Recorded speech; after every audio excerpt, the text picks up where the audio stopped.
ko kasi pambahay lang talaga yan. Pero pag ako yung pumarma, baka lumingon jowa mo. Char! So, yun nga guys, ay bubuksan natin dahan-dahan. Hindi na rin ako magta-timelines pa para hindi. Ayan, binubuksan ko na ha. Baka sabihin nyo bukas na. Ito pala yung bukas niyan. Ito pala. Kasi binuksan ko na nga. At ayan, 1 pesos lang to. At hindi ko pa talaga nagagalaw yung yung pera na para sa sa parcel ko na talaga. Ayan. Tama-tama. Naka-plastic pa yan ha. Kasi baka sabihin nyo, nibuksan ko na bago ko pa inano. So ayan guys, ito nga yung parcel ko na cargo pants na piso lang talaga siya. At maganda din naman yung quality niya. At yes.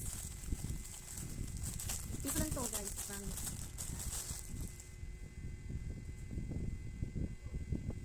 Ayan guys. Kita niyo ba? Wow. Ang ganda ng pagka-cargo pants niya guys. Hindi man siya yung makapal, pero maganda siya. Ayan. Maganda siya guys. Look. Kung ano yung nakalagay sa Shopee, kung ano yung products na nakalagay doon, yung style, yun din po yung matatanggap niya. Ang ganda na. Ayan. Maganda siya. Maganda siya guys. At saktong-sakto lang siya kasi may garter naman po siya. At hihintayin ko na lang po yung baka meron pa akong dumating dito na parcel. Sana naman bago matapos ng hapon na to ay dumating din ang aking isa pang parcel. Kasi kung nakita niyo na nga yung phone ko ay tinitignan ko na lang pero hindi ko maayos ito kasi yung tela is parang ito. Pero ayan, babalik na lang. Ay, ihahangay ko na lang pala po ito.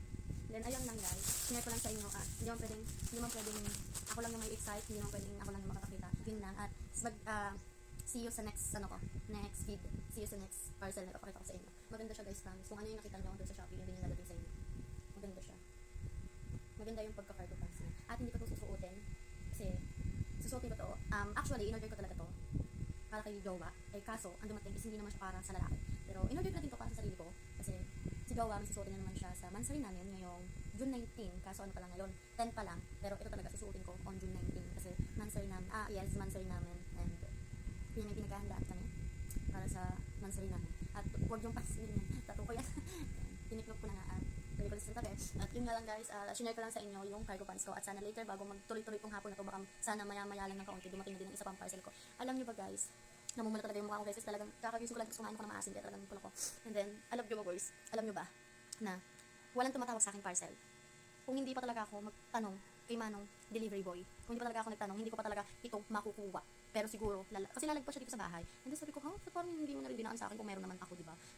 Naisip ko naman, magtanong na lang kaya ako baka meron o wala para hindi na din ako lumabas mamaya. And then, ayun, tinanong ko nga. At pag wala pang tumawag sa akin later, at may nakita akong delivery boy, magtatanong na po ulit ako kasi gusto ko na po talaga makuha yung case ko. Actually, may case ako dito ng new phone ko, but ayoko sa kanya kasi hindi siya, gusto ko yung jelly case, yung katulad lang ngayon, ng ngayon kong case ng phone ko. Actually, gusto ko jelly case. Kaya jelly case yung in-order ko, kaya ayoko ng phone, yung case phone ko dito. Ayoko. And yun nga, dahil piso nga lang yun, ay magtitingin ulit ako sa Shopee ngayon kasi wala pong halong pang scam sa Shopee. Piso lang po talaga. At pag may nakita kayong piso sa Shopee, ay umorder ka na. Binsag mo na.